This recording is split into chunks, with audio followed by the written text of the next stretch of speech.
हम डिम्पल जी को तो विधायक जी अब कह रहे हैं कल से। अरे हमारा चरण मत छूइए, उनका छू लीजिए। इसलिए ना कि हमारा चरण आचरण दोनों बहुत गंदा है। इतना ईमानदारी से कोई नहीं कर सकता है। इस मामले में मैं बहुत गंदा आदमी हूं, इसीलिए अपना चरण और आचरण दोनों से दूरी बना के रखता हूं। आइए डिम्पल जी के लिए एक बार ताली बजा देने बज जानी चाहिए कि जुल्फ घटा बनकर लहराए आंख कमल हो जाए, जुल्फ घटा बनकर लहराए आंख कमल हो जाए, शायर तुमको पल भर देखे और गजल हो जाए, जिस दीपक को हाथ लगा दो जले हजारों साल तलक, जिस कुटिया में रात बिता दो ताजमहल हो जाए। जियो जियो जियो जियो और मेरा भटियारा जियो। हम यूट्यूबर है, डाल देंगे सबका कहीं तक ही। हाँ बुलवा रहे यार, इतनी खूबसूरत एक्ट्रेस आपके मंच पे आई है, इनको माइक तो दीजिए, तो सब बात करें। तब से बोले जा रहे हो यार बेमतलब के। खड़ा हो जाओ यार। सबसे पहले तो आप सभी को मेरा प्रणाम है, और जितने भी गार्जियन बैठे हैं उन लोगों को भी मेरा प्रणाम है। और थैंक यू सो मच पवन जी, जो आप हमें हमेशा मौका देते हैं। और आज जो कुछ भी हूं मैं इन्हीं की बदौलत हूं, क्योंकि ये मेरे उस सिचुएशन में साथ दिए हैं जब किसी की सहारे की जरूरत होती है, और आप मेरे लिए भगवान थे, हैं और हमेशा रहेंगे। एक बात हमेशा ध्यान रखिएगा, इस धरती पे हम सब के लिए अगर कोई भगवान है तो हमारे माता पिता है। इंसान एक जरिया होता है, सब उनके हाथ में है, बाकी यहाँ हमारे भगवान बैठे हुए हैं, इनका आशीर्वाद है। मेरा कोई ये नहीं है, सब प्रभु के हाथ में है, ऑडियंस के हाथ में है, जो हमारे लिए भगवान है। जय हो। थैंक यू सो मच जो आप मुझे इतना सम्मान देती हैं। Thank you. और ज्योति सर को भी थैंक यू, जो हम सभी को यहाँ पे बुलाए, और थैंक यू आप सभी को। मैं उन्हें भी अब आमंत्रित करूंगा।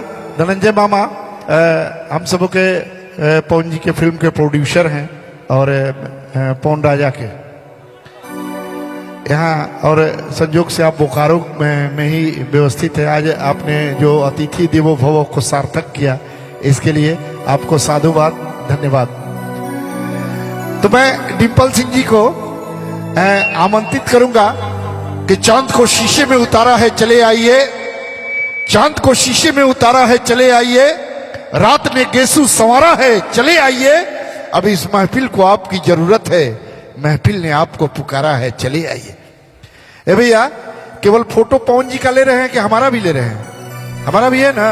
नहीं है तो मैं बता दूं, पवन सिंह जी से तस्वीर ज्यादा हमारा फायदेमंद है। एक तस्वीर अपने घर के ड्राइंग रूम में लगाइए, जब आपके घर के बच्चे समय से दूध दवा न पीते हो तो हमारी तस्वीर को दिखा के कह सकते हैं बेटा दवा खा लो, नहीं तो आदमी आकर काट लेगा। और एक तस्वीर अपने बेडरूम में लगा दीजिए। मान लीजिए कभी आप नहीं रहे,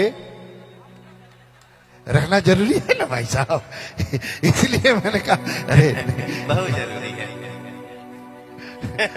नहीं, बहुत जरूरी है। अब देखिए, जय राक्षस। मैं बताऊं रियली, अच्छा सुनिए ना, ऐसा माहौल में हमने के बैठल बनी जा कि हमहू सोचत नहीं कि का बोली का ना बोली। ठीक है, अभी आपने थोड़ा सा हंसनुमा माहौल किया। मेरा चलिए गीत संगीत तो होते ही रहता है, आजीवन होगा। भैया लोगन का आशीर्वाद बस यहाँ रहना चाहिए। वो कौन सा एक आपका सुनता हूँ मैं, कांटा लगा वाला, जरा सुनाइए, थोड़ा सा हंसाइए सबको। हाँ देखिए, जैसे पवन जी अभी गा रहे थे तो बड़ा बढ़िया लग रहा था, हम भी सुन रहे थे, कर्ण प्रिय था, इस गीत का कोई मायने मतलब था। लेकिन हम हिंदुस्तान के लोग हैं, हिंदुस्तान की पब्लिक है, पता नहीं कब गीत, कौन सा गीत हिट हो जाए और उसका कोई मतलब नहीं। आपने देखा होगा एक गीत बड़ा हिट हुआ था पवन जी कि मेरी नीली नीली आंखें मैं क्या करूं, अब लोग क्या बताएं, फोड़ लो। एक और गीत बड़ा हिट हुआ, मेरे गोरे गोरे गाल मैं क्या करूं, मैंने कहा किराए पर दे दो। एक और गीत बड़ा हिट हुआ, कांटा लगा, चप्पल पहनकर क्यों नहीं गई थी, पत्थरों से आज मैं टकरा गया, अंधे थे। एक गीत बड़ा और हिट हुआ कि साजन मेरा उस पार है, मिलने को दिल बेकरार है। हमने कहा इतनी बेकरारी है तो जाके उस पर मिला, वो इस पर नहीं आएगा, इस पर उस पर 10-20 हजार का उधार है। एक और गीत बड़ा हिट हुआ जिसमें माधुरी दीक्षित 4-4 फीट जंप करके गा रही थी, मेरा पिया घर आया हो राम जी। सबका पिया अपने ही घर ना आता है, किसका पिया पड़ोस में जाता है। हाँ, ज्यादा पिया होगा तो इसकी कोई गारंटी नहीं। कहीं भी अगर बात समझ गए तो ताली बजा दीजिए। हाँ, एक और गीत बड़ा हिट हुआ कि सुहाग रात है घूंघट उठा रहा हूं मैं। किसके बाप पर एहसान कर रहे हो? शादी तुम्हारी हुई है तो तुम ही ना घूंघट उठाओगे।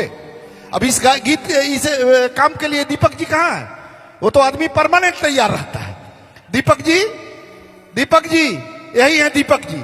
सुहाग रात है घूंघट उठा रहा हूं, आई आइए आ जाइए। तो अगर आपके पास हिम्मत नहीं तो इस काम के लिए दीपक जी परमानेंट तैयार रहते हैं। ये आदमी देखने में जितना खूबसूरत है, ये समझिए अंदर से बिल्कुल शनि है। मैं देखता हूँ, रियली मैं बता रहा हूँ। तो मैं तब तक एक और गीत बड़ा हिट हुआ। हाँ, बुलवा रहे हैं डिम्पल जी के नाम से। आप बड़ा एक्साइट है भाई, हम समझ रहे हैं। डिम्पल जी को हम बुलवाएंगे। होना चाहिए। हाँ, ये होना जाहिर सी बात चाहिए। उम्र की बात है ना, हम भी कभी हुआ करते थे, आपको नहीं पता। एक और गीत बड़ा हिट हुआ कि सुहाग रात है घूंघट उठा रहा हूं मैं। इसके बाद एक और गीत आप लोगों ने देखा होगा, बड़ा हिट हुआ कि छत पे सोया था बहनोई, मैं तन्ने समझ के सो गई, मुझको राणा जी माफ करना गलती मारे से हो गई। जब छत पे बहनोई सोया था तो तू गई क्यों गई? अब जब कुछ उल्टा सीधा हो गया तो इसमें राणा जी को काहे फंसा रही हो भाई? तब तक एक बच्चा बीच में बैठा था, खड़ा हो गया और उसने कहा कि अंकल चलते चलते यूं ही चुप हो जाता हूं, पता नहीं खो जाता हूं, गाते गाते यूं ही चुप हो जाता हूं, क्या यही प्यार है? हमने कहा नहीं बेटा, ये कमजोरी का लक्षण है। अभी शुरुआती दौर है, इलाज करा लो, ठीक हो जाओगे, नहीं तो बाद में मर्ज बढ़ सकती है। तब तक एक और बच्चा बीच में खड़ा हो गया और उसने कहा कि मुन्नी बदनाम हुई। हमने कहा बेटा, ये तुम्हारी उम्र है, तू कह सकता है कि मुन्नी बदनाम हुई। अगर जिस मंच पर पवन जी खड़े होते हैं, इस मंच से मुन्नी का सम्मान किया जाता है। यही पवन जी की पहचान है कि हसरत इश्क नीलाम न होने देंगे, दिल की दुनिया में शाम न होने देंगे। अरे उल्फत के सारे इल्जाम अपने ऊपर ले लेंगे, पर मुन्नी तुझे कभी बदनाम न होने देंगे। तो मैं भोजपुरी की उस अच्छा डिम्पल जी